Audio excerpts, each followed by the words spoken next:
Hey, what's up, guys? I'm Jesse Hamblin. Welcome to week 5. Hope you all had a great Thanksgiving. This week was chapter 8, performance management and employee development. Quick overview. So, what we covered this week was part of the employee development process is developing a personal development plan, which guides and encourages improved performance and employee development. We covered the direct supervisor's role in the whole employee development process. And then finally, 360-degree feedback. Went over the benefits of utilizing the 360-degree feedback tool as far as performance improvement goes. So the personal development plan really is just a roadmap for improving employee performance, right? It's going to highlight strengths and areas of opportunity. It's gonna shine a light on the areas where the employee needs to develop the most. It's really can be instilled at any job at any level. It can be adapted to pretty much any scenario, any context. One thing too about the PDP is that it's not just for current roles, but it can be used to help guide for long-term career goals as well. Some of the objectives of a development plan: improved and sustained performance in current role. So we don't just want to look at areas of improvement where we can increase performance, but also want to make sure that we're maintaining the good performance areas that we currently have, or the employees currently performing well at. We don't want to see a decline. We want to keep pushing that performance, as well as increasing developmental areas of performance. And again, preparing for future opportunities. So we're not just focused on performance in the given role of the employees in. After we determine on future aspirations this employee wants to go, what are the skills, the knowledge, what are the things this employee needs to work on to make sure that we reach that future goal, whatever role that entails. Another objective of the development plan is to enrich the work experience. So that's through providing those opportunities to learn skills, knowledge that doesn't pertain to that current role. It's kind of an extra bonus that can be used to help retain employees. Some of the content that needs to be in a development plan. Obviously, the objectives need to be pretty specific. Nothing too broad. We want to narrow it down. So, needs to improve customer service skills. A little too broad. So if we brought it a little more specific to needs to improve customer service skills when dealing with irate customers over bill issues. Just being as specific as possible helps the employee really understand what's being expected. And then the steps to achieve the goals needs to be specific as well. Again, so that employee really understands what's expected and what they know they can work on to make sure that performance happens. There needs to be a time frame. You can't just throw out a goal and be like, oh, just achieve this whenever. No, whether it's a month, a week, a year, whatever it is, there has to be a deadline so that, the employee, the supervisor know, like, we have to hit this by this deadline in order to really measure performance and move forward. It needs to include some developmental activities. So that's going to be your on-the-job training. What is it going to take? Kind of like the specific steps. Well, what are you going to do within that? College courses, conferences.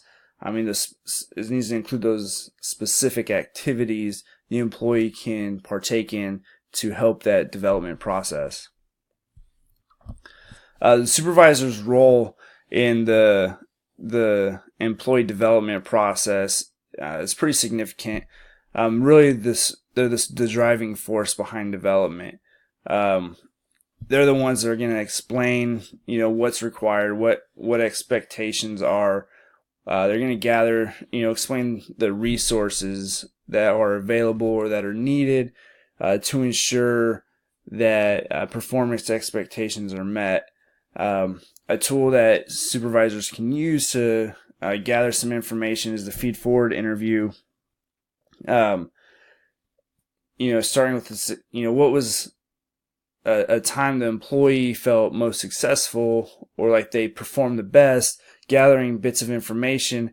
Well, how are we going to use those behaviors or, those things that made you successful? How are we going to apply that to this context or to other contexts to make sure that you're continuously improving? Supervisor, like I said, is going to get the resources. They're going to help establish goals, and they provide follow-up. So, I've been a part of development process where it's kind of like you're on your own and no one really follows up, and you kind of just you fall back. You lose motivation to move forward because there's no guidance, there's no feedback. So it's really important for supervisors to provide that follow up so that individuals know where they're at, and as far as achieving their goals. From a supervisor's standpoint, look from their perspective, supervisors really are the ones that can provide motivation too. The supervisor needs to be motivated to carry out the behaviors or carry out the tasks required to ensure that a development plan is executed successfully. One of the tools that supervisors or really anybody organization can use to gather information is the 360-degree feedback. And what that is just you're getting information from all around the individual, whether it's coworkers, customers, supervisors, subordinates, anybody that's worked directly with or around the individual is going to be providing this information. And it's a good tool to assess or analyze self-perceptions versus the perceptions of others towards you. Some key advantages of using a 360-degree feedback is increased awareness of expectations. You really get an understanding of what others expect of you or what they expect your behavior to be as a coworker, as a supervisor.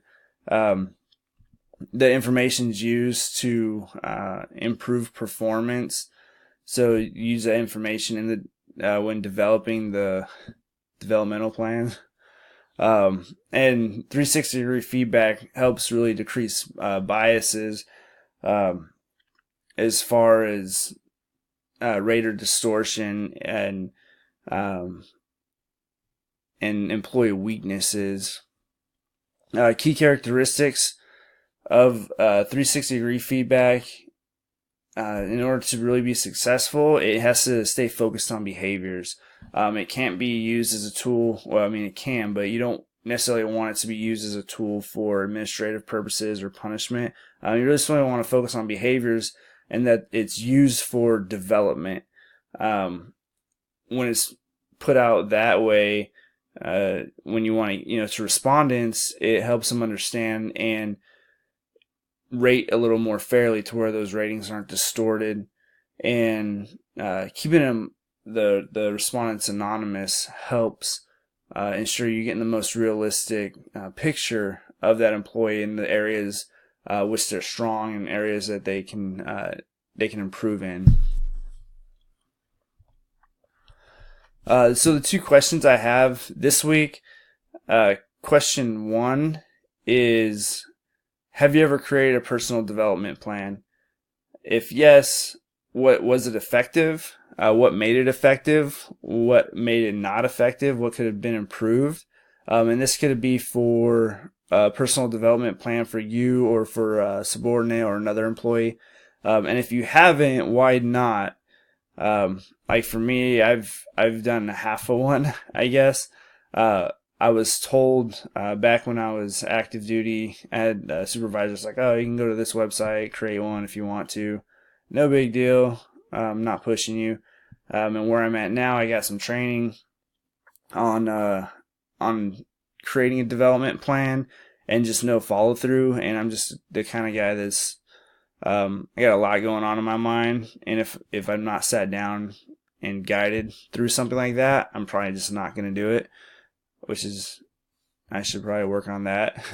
Number 2 is just assume your supervisor or just an individual that has to implement some developmental plans.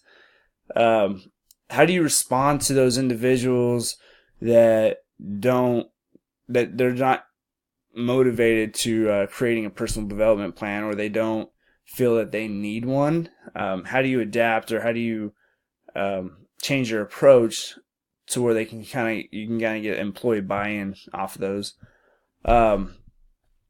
Thank you guys for listening through this. I look forward to reading our responses, and I hope you have a fantastic weekend.